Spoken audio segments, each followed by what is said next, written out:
44 வருடங்களாக new year பாடல் அப்படின்னா இளமை இதோ இதோ தான். அந்த பாட்டுக்கு ஈக்குவலா வேற பாட்டே கிடையாது. இப்போ உள்ள ஜென்சி 2K கிட்ஸுக்கு வந்து இந்த பாட்டை பத்தி தெரியுமா அப்படிங்கிறது நமக்கு தெரியல. இந்த பாட்டை பொறுத்தவரைய சகலகலா வல்லவன் படம் 1982 அந்த படம் ரிலீஸ் ஆகும் பொழுது இந்த பாடல் வந்து நியூ இயர் பார்ட்டிக்காக ஒரு பாடல் அப்படிங்கிற மாதிரி தான் கம்போஸ் பண்ணியிருக்காங்க. எஸ்பிபி தான் அதை வந்து everybody wish you happy new year அப்படின்னு அவர் ஆட் பண்ணியிருக்காரு அந்த பாட்டுக்கு முன்னாடி.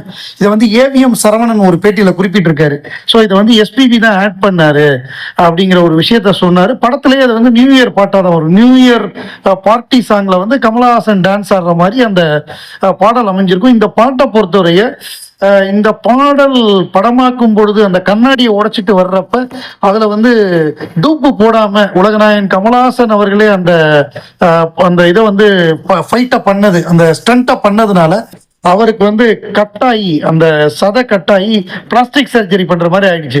எவ்வளவோ எஸ்பி முத்துராமன் எடுத்து சொல்லி அவர் சொன்னதை கேட்காம இது பண்ணி உடனே ஹாஸ்பிட்டல் கூட்டு போய் இது பண்ணியிருக்காங்க, பிளாஸ்டிக் சர்ஜரி. எம்ஜிஆர் கூப்பிட்டு சத்தம் போட்டாராம், ஏப்பா உனக்கு வந்து முகம் தான் எல்லாமே, நடிகனுக்கு வந்து முகமும் உடலும் தான் முக்கியம், நீ என்னப்பா இப்படி ரிஸ்க் எடுக்கிற, இனிமே இந்த மாதிரி ரிஸ்க் எல்லாம் எடுக்கக்கூடாது அப்படின்னு சொல்லி கண்டிச்சாராம். அன்பா கண்டிச்சிருக்காரு. பட் கமல் சாரை பொறுத்தவரையே இந்த மாதிரி விஷயங்கள்லாம் அவர் யார் சொன்னாலும் கேட்க மாட்டார். தொடர்ந்து அவர் ரிஸ்க் எடுக்கக்கூடியவர். இந்த பாட்டை பொறுத்தவரைய கவிஞர் வாலி அவர்கள் உலகநாயகன் கமலஹாசனுக்காகவே எழுதின பாடல் வரிகளும் அப்படிதான் இருக்கும்.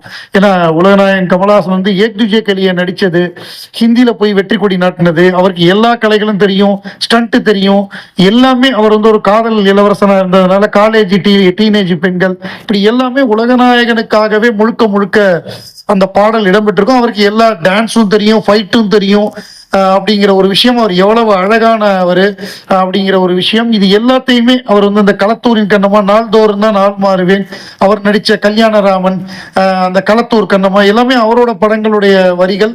அதை வந்து பாட்டா கொண்டு வந்து அதை உலகநாயகன் பர்ஃபார்ம் பண்ணி புலியூர் சரோஜா டான்ஸ், அந்த டான்ஸ் வந்து எப்படி எடுக்கணும், என்ன மாதிரி செட்டு போடணுங்கிற முதற்கொண்டு உலகநாயகன் கமலஹாசன் அவர்கள் பயங்கர இன்ட்ரெஸ்டடா இருந்து பண்ணியிருக்காரு. அதனாலதான் அந்த பாடல் இன்னைக்கு அந்த பாடல் வெளிவந்து இளையராஜா இசையில வாலி அவர்கள் எழுதி எஸ்பிபி பாடி உலகநாயகன் கமலஹாசன் அவர்களுடைய நடனத்துல ஏவிஎம் தயாரிச்ச சகலகலா வல்லவன் படத்துல அந்த பாடல் இன்னைக்கும் நியூ இயர் பாடலா மனசுல நிக்குது.